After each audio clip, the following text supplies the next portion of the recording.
வணக்கம், இது crime time. நான் பாலவேல் சக்கரவர்த்தி. திருவள்ளூர் மாவட்டத்தில் மாந்தோப்பில் செயல்பட்டு வந்த மணமகள் மன்றத்தில் ஆந்திர தொழிலதிபர்களை வைத்து சூதாட்டம் நடத்தி வந்த கும்பல் கைது செய்யப்பட்டுள்ளது. தப்பியோடிய சூதாட்ட கிளப் உரிமையாளர்கள் சிக்குவார்களா?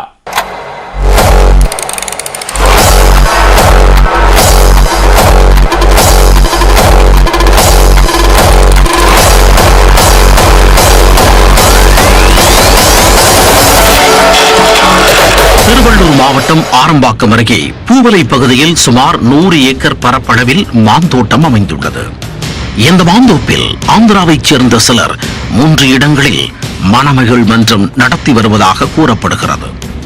ஆந்திர தொழிலதிபர்களை மையமாக கொண்டு நடைபெற்று வந்த இந்த மணமகள் மன்றத்தில் சட்டவிரோதமாக பணம் வைத்து சூதாட்டம் நடைபெறுவதாக புகார் எழுந்தது. புகார்கள் குவிந்த நிலையில் ஆரம்பாக்கம் தனிப்படை போலீசார் பாலாஜி ஸ்போர்ட்ஸ் கிளப்பில் திடீரென சோதனை நடத்தினர். சோதனையில் மணமகள் மன்றத்தில் இருந்த 6,39,000 ரூபாய் ரொக்க பணம் என்னும் இயந்திரம் உள்ளிட்டவை கைப்பற்றப்பட்டன. மேலும் சூதாட்ட விடுதியில் பணியாற்றி வந்த 5 பேரை கைது செய்தனர்.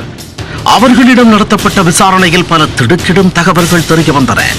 ஆந்திர மாநிலத்தில் இருந்து தொழிலதிபர்கள் பலர் நூற்றுக்கணக்கான சொகுசு கார்களில் தமிழக ஆந்திர எல்லையில் அமைந்துள்ள பாலாஜி ஸ்போர்ட்ஸ் கிளப்புக்கு அழைத்து வரப்படுகின்றனர். வாகன வசதி இல்லாதவர்களை இலவசமாக அவர்களின் வீடுகளுக்கே சென்றும் அழைத்து வருகின்றனர். அதேபோல் சூதாட்டம் முடிந்தவுடன் அழைத்துச் சென்று அவரவர் வீட்டில் விடுவதும் தெரிய வந்தது.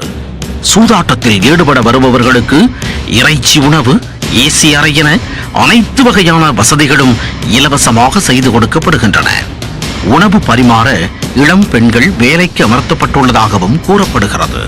மாந்தோட்டத்தில் நடப்பது வெளியே தெரியாமல் இருக்க தோப்புக்குள் சுமார் 3 கிலோமீட்டர் தொலைவில் பிரத்யேக சாலை அமைத்து 3 மணமகள் மன்றங்களை அமைத்துள்ளனர்.